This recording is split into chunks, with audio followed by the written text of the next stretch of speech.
الله الرحمن الرحيم الحمد لله الذي هدانا لهذا وما كنا لنهتدي لولا أن هدانا الله لقد جاءت رسل ربنا بالحق والصلاة والسلام على النبي الأمي الخاتم لما سبق والفاتح لمن غلق المعلن الحق بالحق بالقاسم محمد وآل محمد أهل بيته الطيبين الطاهرين المعصومين المظلومين الذين ذهب الله عنهم الرجس وطهرهم تطهيرا.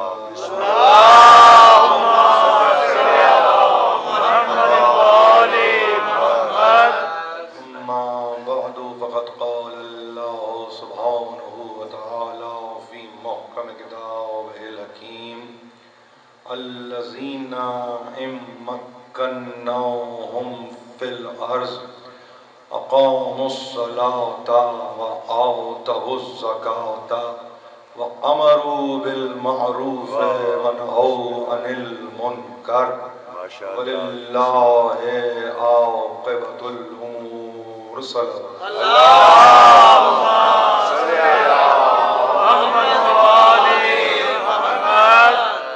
سامعین محترم، یہ 3 مجالس کا سلسلہ ہے جس کو قائم کیا ہے ہمارے برادرم حسین رضا صاحب نے. میں ان کا شکر گزار ہوں کہ انہوں نے جامع مسجد و امام بارگاہ جعفریہ میں مجھے آپ جیسے سننے والوں کے حوالے کیا ہے. ماشاءاللہ. بسم اللہ بسم اللہ. کوشش یہ ہوگی کہ ہم اختصار کلام میں امکان کلام کو تلاش کریں. ماشاءاللہ ماشاءاللہ. واہ واہ واہ واہ. بسم اس اللہ. چیز کا ہمیشہ سے قائل ہوں ماشاءاللہ. کہ مجلس نہ صرف یہ کہ درجہ عبادت ہے بلکہ انتہا میں قبولیت بھی ہے. سبحان اللہ. تو ایک ایسی صورت قائم کی جائے جس کے نتیجے میں کسی پر یہ عبادت بار نہ بنے. سبحان اللہ.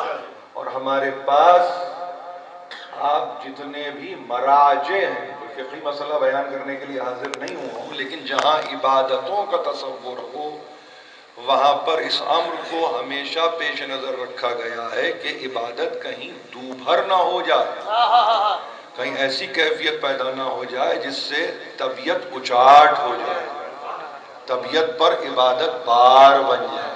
تو مجلس عزائے حسین اس لطیف عمل کا نام ہے کہ جس میں اگر لطف باقی نہیں تو پھر گویا عبادت ہی نہیں.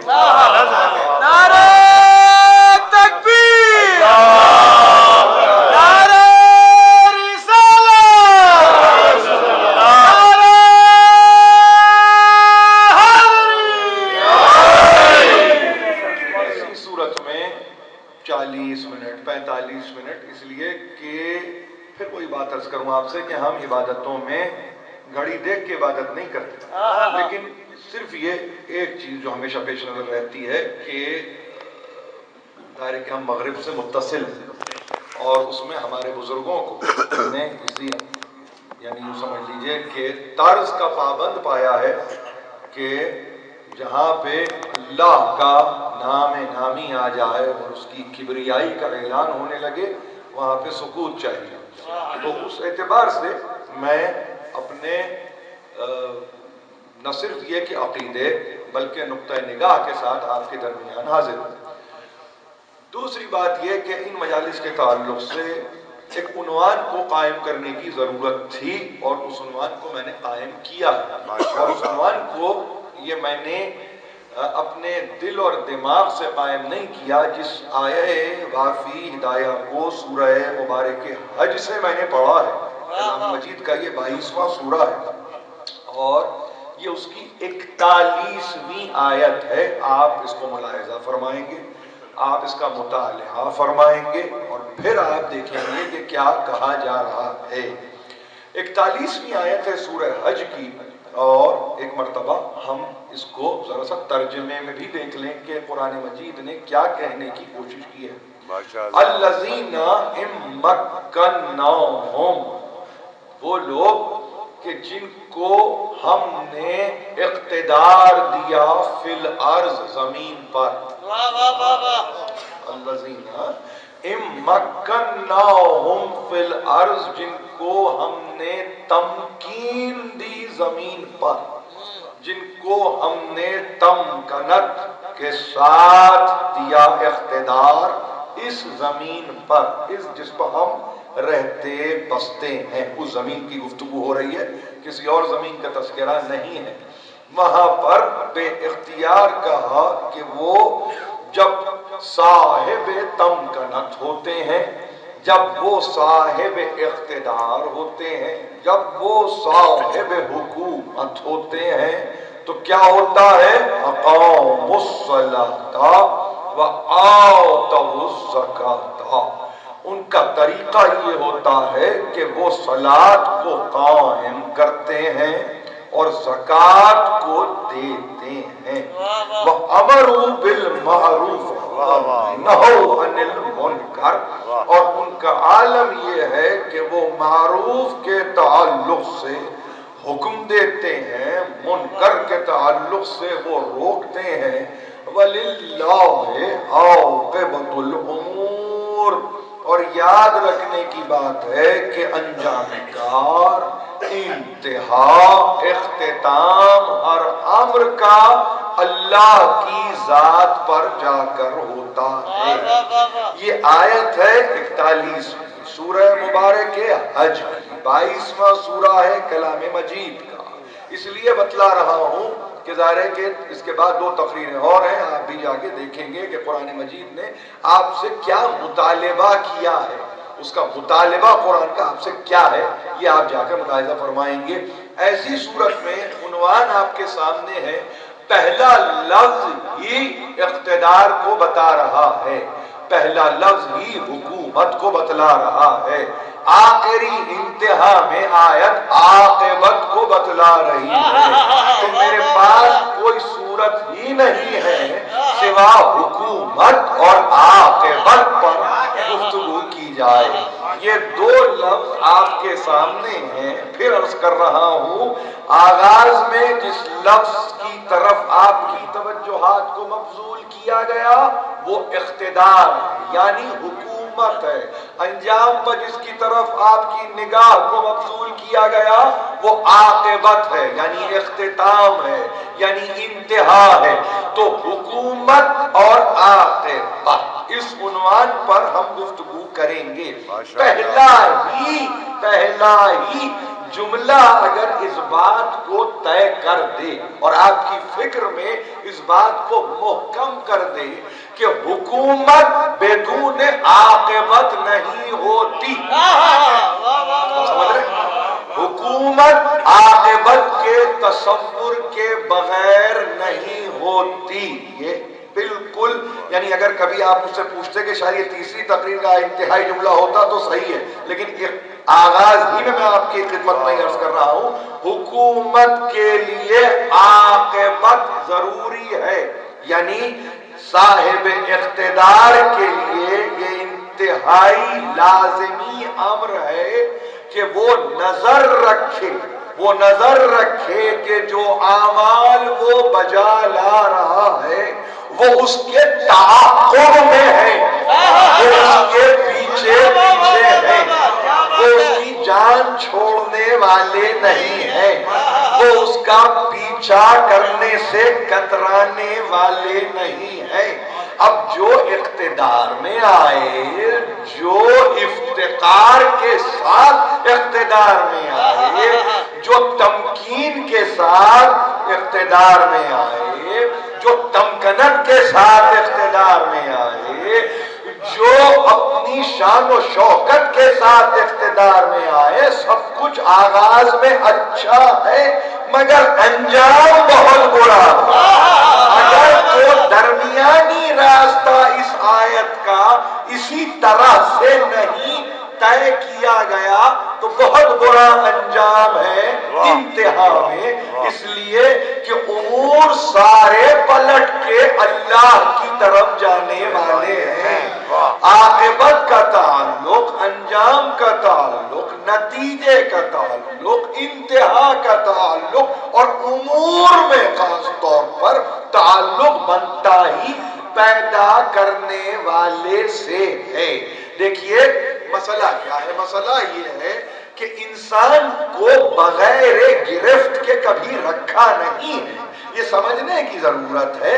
اور یہ سمجھائے کون؟ اب دیکھیے مسئلہ کیا ہے؟ مسئلہ یہ ہے کہ قرآن کو چونکہ اپنے ذہن سے سمجھنے لگے تو اتنا ہی سمجھے کہ جتنا سمجھنا چاہتے تھے، یعنی قرآن کو سمجھنے میں بھی ہوا و ہوس کا ایک غلبہ رہا، نفسانی خواہشات کا غلبہ رہا یہ قرآن کو سمجھنے میں۔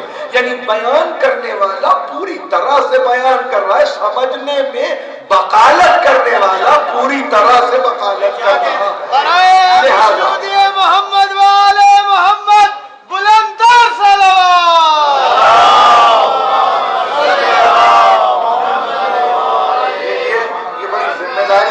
یہ بڑی ذمہ داری کے ساتھ انہوں نے 3 تقریریں رکھی ہیں تو میں وقت کو ضائع نہیں کرنا چاہتا۔ ایک دقیقہ قیمتی ہے، لہذا جس تعداد میں بھی آپ شریک ہو اس سے قطع نظر گفتگو پوری ہے، اس میں کمی نہیں ہے، اس لیے کہ موضوع ہمارا قرآن ہے، اس کے علاوہ نہیں۔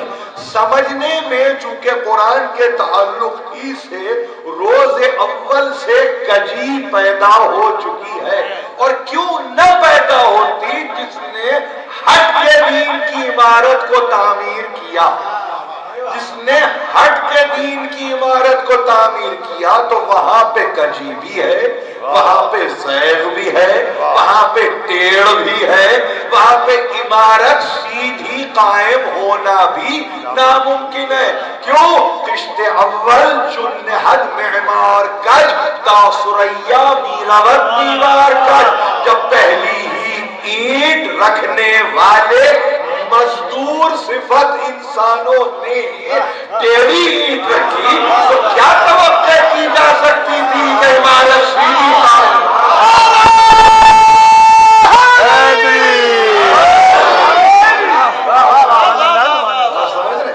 آپ سمجھ رہے ہیں؟ وہاں پہ بلند کرنے والا بلند کر رہا تھا، دیکھو ہم سب راہ الہی میں مزدور ہیں، مگر وہ مزدوری جو اجر کے بغیر ہوتی ہے وہ مزدوری نہیں ہوتی۔ اس لیے تمہارے لیے میں نہیں چاہوں گا کسی ایسی مزدوری میں مبتلا ہو کہ جس کے اثرات 14 صدیوں کے بعد کجی میں جا کے منتہی ہو جائیں۔ لہذا مزدوری کرو، ضرور کرو، مگر اجر کے متمنی رہو۔ یہ مزدوری کم مزدوری نہیں ہے کہ تم سے توقع کی جائے کہ تم اللہ اور اس کے رسول اور اس کی اولاد پر درود بھیجو۔ ظاہر ہے کہ اس میں فائدہ تمہارا ہی ہے، یہ کم نہیں ہے کہ تم سے کہنے والا یہ کہے قل لا اسألکم علیہ اجرا الا المودۃ فی القربى، اجر رسالت نہیں مانگتا مگر میرے قربا کی مودت، تو تمہارے لیے میں اجر تلاش کر رہا تھا، تم خامخواہ کی مزدوری کر کے اسلام کی عمارت کو خراب کرنے کے در پہ ہو۔ میں تو چاہتا ہوں ایسی مزدوری کرو جس کے نتیجے میں تمہیں اجر تو پہنچے، اجر تو ملے، تمہارا اجارہ تو ہو، لوگ تمہیں پہچانے تو صحیح کہ تم کہنا کیا چاہتے ہو۔ جہاں تم نے اپنے لیے خامخواہ کی ایک مزدوری جو وبال جہان بن گئی، جو نہ اس وقت سمجھ میں آئی، جو نہ آج سمجھ میں آ رہی ہے، جو نہ قیامت تک سمجھ میں آئے گی، تو ضرورت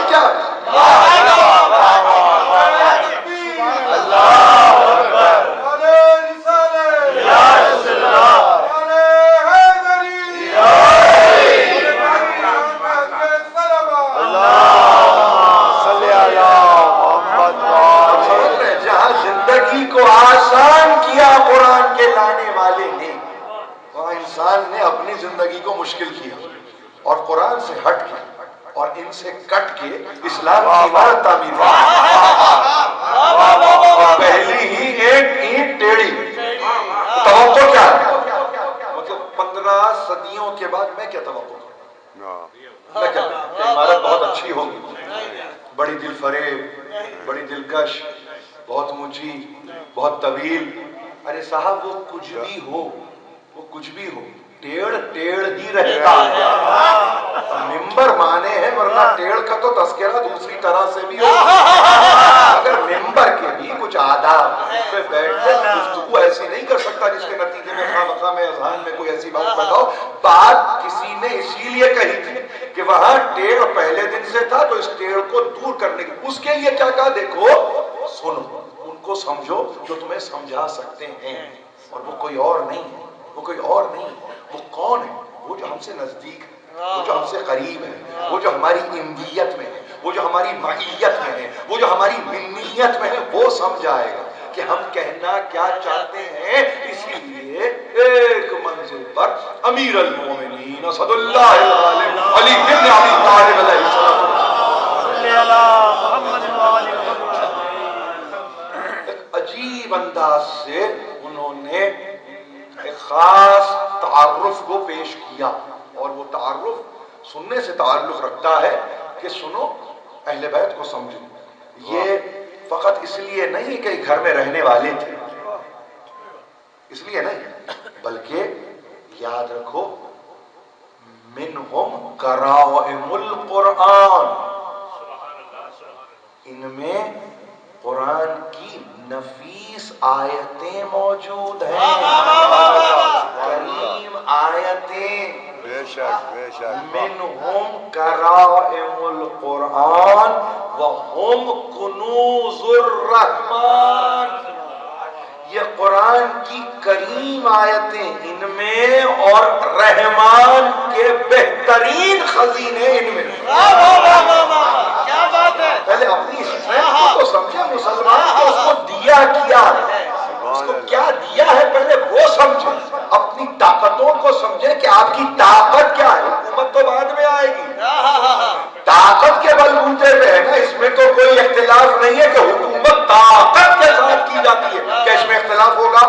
کیا پولیٹیکل تھیوری بدل جائے گی؟ کیا سیاسی نظریہ بدل جائے گا؟ طاقت کے ساتھ حکومت ہے، تو تمہاری ہی طاقت سے تمہیں آشنا کر رہے تھے کہ وہ کون سی طاقت ہے جس کے بل پہ تم حکومت قیامت تک کرو گے، اور فقط جزیرہ نما عرب میں نہیں،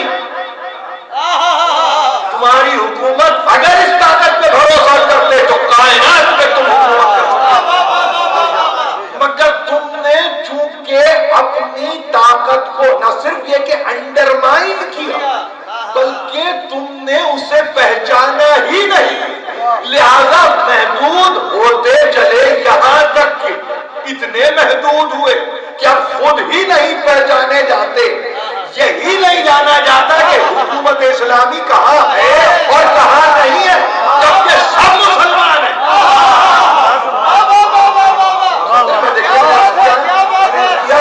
آپ حضرات سے کرتے ہوئے اس بات کے تعلق سے نہیں کہ دقیق موضوع ہے یا ثقیل موضوع ہے، نہیں، بہت اہم موضوع ہے، وقت کا موضوع ہے، یہ وقت کا موضوع ہے۔ سمجھیے امیر المومنین نے آپ کو آپ کی طاقت سے متعارف کروایا کہ پہلے اپنی طاقت کو تم سمجھتے پھر حکومت کرتے، لیکن تم نے اپنی طاقتوں کا اندازہ ہی نہیں لگایا۔ عقل مند انسان اگر اپنی طاقتوں ہی سے غیر متعارف ہو اور وہ خود نہ جانے کہ وہ کیا کچھ کر سکتا ہے، تو کیا کوئی باہر والا آ کے بتائے گا کہ تم میں اتنی طاقت ہے؟ عقل یہ کہے گی کہ باہر والا اس وقت تک نہیں بتا سکتا جب تک کہ آپ اپنی طاقت کا کسی وقت مظاہرہ نہ کر چکے ہو۔ تو خدا کا شکر ہے یہ مجلس طاقت کا مظاہرہ ہے کہ ہم نے پہلے دن سے یہی جانا کہ یہ کرائم قرآن ہے، یہ کنوز الرحمن ہے۔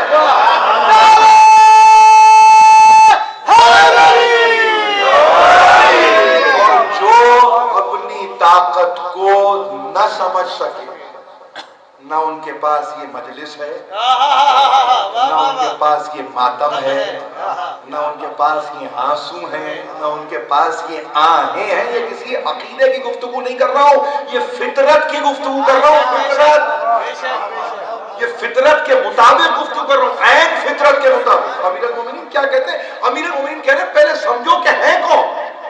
یہ وہ ہیں کہ جو قرآن کے کرائم ہیں، یعنی کرامتیں.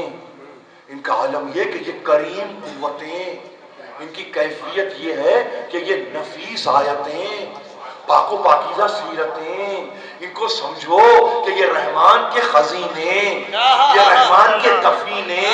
عقل مند انسان خزینے کو تلاش کرتا ہے، عقل مند انسان دفینے کو تلاش کرتا ہے. عقل مند انسان کان کن بن جاتا ہے، وہ کوئلے پہ نہیں رکتا جب تک کہ ہیرے پہ نہ پہنچتا.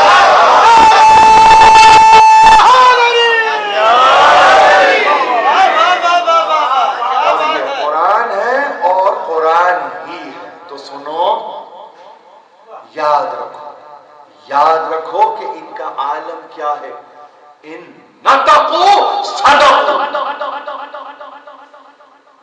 وَإِن صَمِتُوا لَمْ يَسْبِقُوا. یہ جملے دو یاد رکھیں گے. بسم اللہ. امیر مومن فرماتے ہیں سنو ان کو اور تمہارے سامنے کھول کے بیان کر دیں یہ کون ہے، یہ طاقت کیا ہے، یہ تمہاری طاقت ہے، یہ قوت کیا ہے، یہ تمہاری قوت ہے. جب یہ کلام کرتے ہیں تو فقط سچ کہتے ہیں. ان کا نطق مساوی ہے صداقت کے. ایک ایکویشن بنتی ہے نا، مساوات کیسے قائم کرتے ہیں. یعنی یہاں پہ ہمارے اگر کوئی بچے ہیں، طالب علم ہیں، بڑے ہیں، فزکس پڑھی ہوگی، کیمسٹری پڑھی ہوگی، میتھمیٹکس پڑھی ہوگی. ایک ایکویشن کا قیام ہے کہ انہوں نے زبان کھولی تو یہ طے ہے کہ صادق.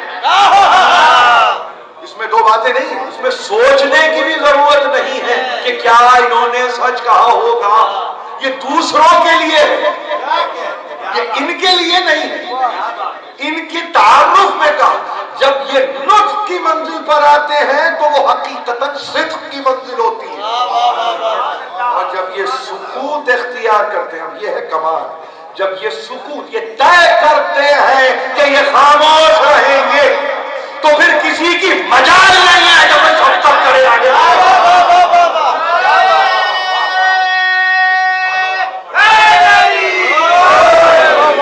سمجھے کہ آپ کو کیا قوت دے رہا تھا دینے والا، کیا طاقت دینے والا دے رہا تھا. اپنی طاقت ہی سے ہم آشنا نہیں، اپنی طاقتوں ہی سے ہم واقف نہیں، اور ہم آگے بڑھ گئے. ارے بھائی پہلے رک کے یہ تو سنو کہ کہنے والا کیا کہہ رہا ہے. یہ قرآن کے تعلق سے قرآن کب سمجھ میں آئے گا؟ جب یہ سمجھ میں آئے. دنیا نے پہلے قرآن کو سمجھنے کی کوشش کی. کوئی قفل جب تک کہ چابی نہ ہو نہیں کھلے گا. یہ تو چابی والا ہے. اگر کوئی کمبینیشن لاک آ گیا جب تک کہ آپ کو وہ لیٹرز یا وہ نمبرز نہیں معلوم ہوں گے تو وہ قفل نہیں کھل سکتا. کوشش کر لیجیے، کوشش کر لیجیے، جس حد تک کوشش کریں. جتنے آپ کے پاس پرموٹیشنز ہیں استعمال کیجیے، جتنی پروبیبلٹیز ہیں استعمال کیجیے. کھل کے نہیں دے گا. عقل مند یہ کہتا ہے کہ نہیں، ایسے نہیں. اس کا مطلب ہمیں کنجی چاہیے، ہمیں ظاہر ہے کہ کوڈ چاہیے. قرآن اس وقت تک نہیں کھلے گا. قیامت تک کی بات کر رہا ہوں. یہ 1434 کی گفتگو نہیں کر رہا ہوں، یہ کوئی چیلنج تھرو نہیں کر رہا ہوں. آپ سے کہہ رہا ہوں قرآن، میں نے کیا کہا، حتماً ایک جملہ ہے، قرآن حتماً نہیں کھلے گا اپنے معانی میں، اپنے مفاہیم میں، اپنے معارف میں، اپنے مطالب میں، اپنے احکام میں نہیں کھلے گا جب تک کہ یہ پوری طرح سے نہ کھلے گا. اگر کوئی یہ کہنے کی کوشش کرے کہ نہیں ان کے بغیر تو پھر آپ کو معلوم ہے کہ کتاب تو ہر جگہ ہے. بچوں کو پھر اسکول بھجوانے کی ضرورت نہیں ہے. کتاب دیجئے اور کہیے کہ پڑھو اور امتحان دو. چھوٹا سا بچہ پہلی جماعت کا روک کے یہ کہے گا آپ کو عقل نہیں ہے کہ معلم کی ضرورت ہوتی ہے. مجھے کیا پتا ہے کہ کیا لکھا ہے، مجھے کیا معلوم کہ کیا لکھا ہے. وہ بتائے گا تو میں جانوں گا کہ کیا لکھا ہے.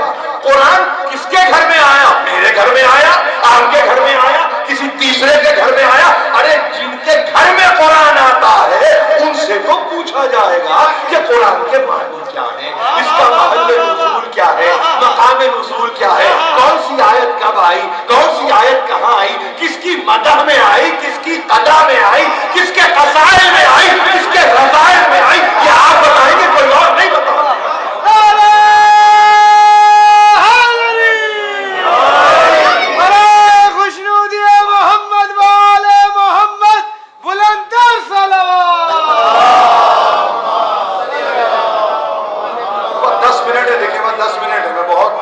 پابند ہوں، 10 منٹ ہے، اگر آپ چاہیں کہ میں کچھ اور پڑھوں تو کل آپ ذرا سا پہلے مجھے ممبر دیجئے، انشاءاللہ اس میں اور اضافہ ہو جائے گا، لیکن میں نے ان سے پہلے کہا ہے کہ ہمارے پاس مجلس ایک کل کا نام ہے، ایک جز کا نام مجلس نہیں ہوتی، یعنی میرا پڑھنا مجلس نہیں ہے۔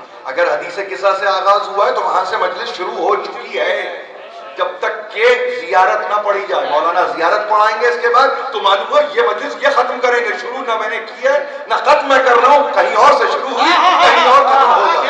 تو یہ کل منہج سے کل مجلس ہے، تو اس میں بس یاد رکھیے پہلے اہم ترین مسئلہ حکومت اور عاقبت عنوان اپنی جگہ، مگر پہلے سمجھیے کہ آپ کی طاقت کیا ہے۔ اب قرآن نے آپ کی اس تعلق سے رہنمائی کی کہ سنو، اگر چاہتے ہو کہ تمہیں تمکین ملے، اگر چاہتے ہو کہ تمہیں اقتدار ملے، اگر چاہتے ہو کہ تمہیں حکومت ملے، تو اس کے لیے وہ جو صاحب اقتدار ہوتے ہیں، پہلی چیز تو یہ وہ خود ساختہ نہیں ہوتے، وہ خود بنے ہوئے نہیں ہوتے، آپ سمجھ رہے ہیں؟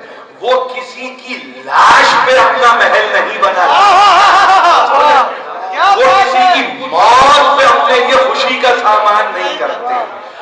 تو ایسی صورت میں کیا ہوتا ہے؟ ایسی صورت میں یہ ہوتا ہے کہ یہ وہ من جانب اللہ ہوتے ہیں، وہ اللہ کی طرف سے ہوتے ہیں، وہ انسانوں کے نمائندہ نہیں ہوتے، وہ اللہ کے نمائندہ ہوتے ہیں۔ جب وہ اللہ کے نمائندہ ہوتے ہیں تو معلوم یہ ہوا کہ اس کے احکام کو سامنے رکھ کر وہ حکومت کرتے ہیں۔ پہلا حکم صلاۃ کا قیام ہے، صلاۃ کا پڑھنا نہیں ہے، صلاۃ کا قیام ہے، یعنی وہ نمازوں کو قائم کرنے والے ہوتے ہیں۔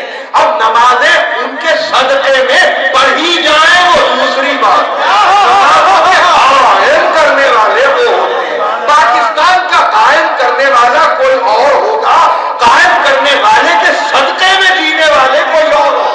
نماز کا قائم کرنے والا کوئی اور ہے، نماز کے پڑھنے والے کوئی اور ہے۔ ہم نماز کے پڑھنے والے ہیں، اس لیے کہ تعصی کر رہے ہیں۔ قیام صلاۃ ان کی ذمہ داری ہے۔ زکوٰۃ کے دینے والے وہ ہیں، انہوں نے دیا تو بتایا کہ کیسے دیا جاتا ہے، کیسے روکا نہیں جاتا، کیسے سب کا سب دیا جاتا ہے۔ وہ تھے تو پتا چلا کہ معروف کیا ہے، نیکی کیا ہے، خیر کیا ہے، درستگی کیا ہے، شائستگی کیا ہے، حسن کیا ہے، لطف کیا ہے، وہ بتائیں گے تو پتا چلے گا۔ وہ جب تک حکم نہ دے کسی کا حکم نہیں چلتا۔ منکرات کیا ہے وہ بتائیں گے، سیئات کیا ہے وہ بتائیں گے، گناہ کیا ہے وہ بتائیں گے، قبیح فعل کیا ہے وہ بتائیں گے، ناشائستہ بات کیا ہے وہ بتائیں گے۔ ان کے سوا کوئی اور نہیں بتا سکتا۔ اور جب اس امر کے ساتھ چیزیں آگے بڑھیں گی تو سنو، وَلِلَّهِ عَاقِبَةُ الْأُمُورِ، تو پھر اللہ ہی کی طرف ہر چیز کو لوٹ کر جانا ہے، جیسے آئے تھے ویسے جانا ہے۔ یہ نہیں ہو سکتا کہ آئے تو کسی اور طرح سے تھے، جائے کسی اور طرح سے، یہ شرافت کا تقاضا نہیں ہوتا۔ جیسے آئے ویسے ہی جانا، یعنی اگر اس نے تمہیں پیور بھیجا تو پیور واپس جاؤ، امپیورٹیز کے ساتھ واپس نہ جاؤ۔ جتنا پیور انا للہ ہے اتنا ہی پیور وَإِنَّا إِلَيْهِ رَاجِعُونَ کو بھی ہونا چاہیے۔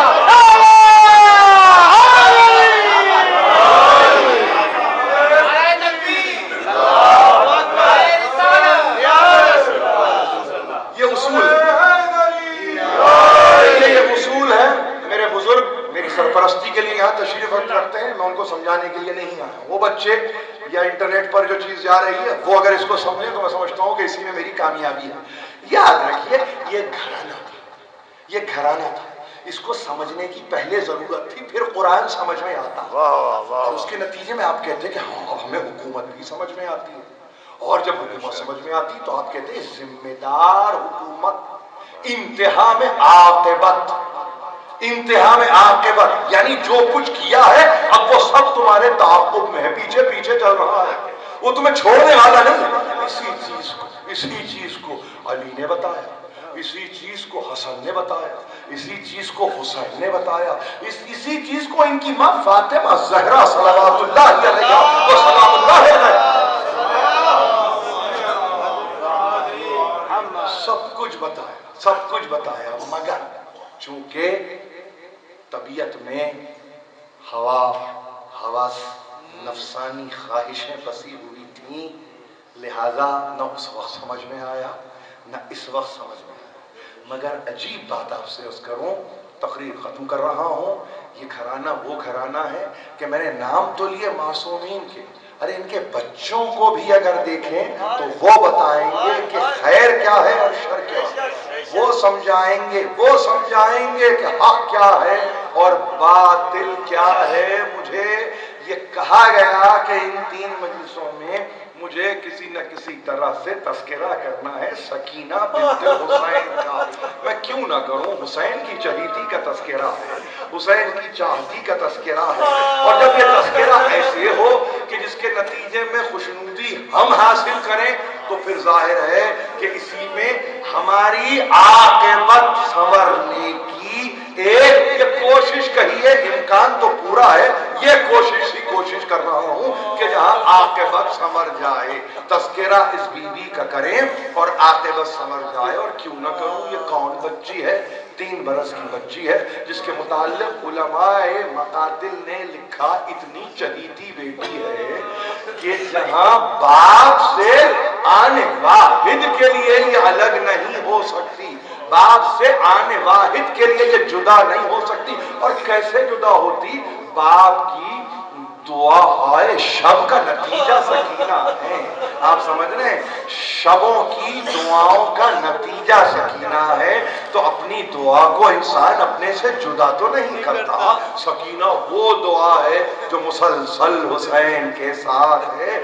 رخصت آخر کے لیے بھی جب حسین آئے تھے تو ایک مرتبہ دامن کو تھام لیا تھا اور یہ کہا تھا بابا نہ جاؤ، بابا نہ جاؤ، کہا دعینی لعلی آتی کے بالماء، جانے دو بیٹے، اجازت دو ہمیں کہ ہم جائیں اور تمہارے لیے کچھ پانی لے آئیں۔ تو اتنا کہا بابا، چچا عباس بھی یہی کہہ کے گئے تھے، ابھی تک لوٹ کے نہیں آئے، بھیا علی اکبر بھی یہی کہہ کے گئے تھے، ابھی تک لوٹ کے نہیں آئے، بھائی قاسم بھی یہی کہہ کے گئے تھے، ابھی تک لوٹ کے نہیں آئے۔ نہیں بابا، میں جانے کی اجازت نہیں دوں گی۔ یہ سننا تھا، ایک مرتبہ بلایا، کلیجے سے لگایا، کربلا کی جلتی زمین پر حسین لیٹ گئے، سینے پہ ایک مرتبہ اب بچی کو لٹا لیا، نہیں معلوم آنکھ لگ گئی، مگر آنکھ تھوڑی ہی دیر کے لیے لگی، چونک کے بیٹھ گئی۔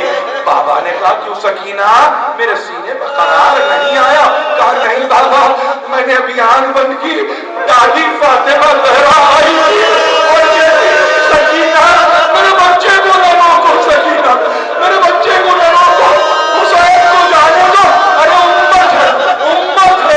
اور بابا میں نے دادی خدا حافظ بابا، خدا حافظ، تمہیں قیمہ سکینہ کھڑی رہی، پیاسی تمنائی باپ کی صورت کو دیکھنے کے لیے بے چین، نہ باپ آیا نہ پانی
إلهي وسيدي وربي پروردگار اس قلیل توسل کو ہم سے قبول فرما.